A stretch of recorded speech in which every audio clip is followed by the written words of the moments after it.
பரிசுத்தர் பரிசுத்தரே, பரன் இயேசு கிறிஸ்து மெய்யான தெய்வமே. பரிசுத்தர் பரிசுத்தரே, பரிசுத்தமில்லாமல் ஒருவரும் காணார்கள், பரிசுத்தம் வேண்டுமே, நமக்கு பரிசுத்தம் வேண்டுமே. ஆம் பிரியமானவர்களே, பழைய ஏற்பாட்டிலே மோசே இஸ்ரவேல் ஜனங்களை நடத்தி கொண்டு செல்லும் பொழுது கர்த்தர் கூப்பிடுகிறார் சீனாய் மலையிலே 10 கட்டளைகள் கொடுப்பதற்கு. அப்பொழுது அவர் கட்டளையிடுகிறார், கர்த்தர் ராஜாதி ராஜா, மலைகளை சுற்றி எங்கும் ஆடுகள் மேய்க்கக்கூடாது. அந்த சீயோன் மலையிலே 10 கட்டளைகளை கொடுக்க போறார் அக்கினியிலே.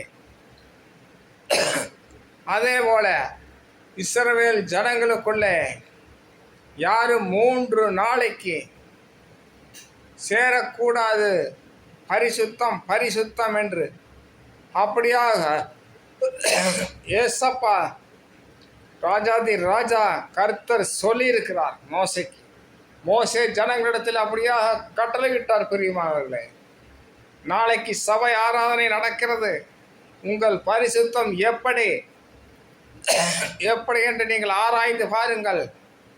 பரிசுத்தம் வேண்டும், அப்பொழுதுதான் கர்த்தர் உண்மையான தூதை தருவார். இதை லைக் பண்ணுங்கள் பிரியமானவர்களே. பழைய ஏற்பாட்டிலே அப்படி என்றால், இந்த புதிய ஏற்பாட்டிலே கர்த்தரிடத்திலிருந்து கட்டளைகளை வாங்குவதற்கு எப்படி இருக்க வேண்டும் நினைத்துக் கொள்ளுங்கள். ஏசப்பாவின் நாமத்தில் உங்களை ஆசீர்வதிக்கிறேன். ஆமென் ஆமென். லைக் பண்ணுங்கள்.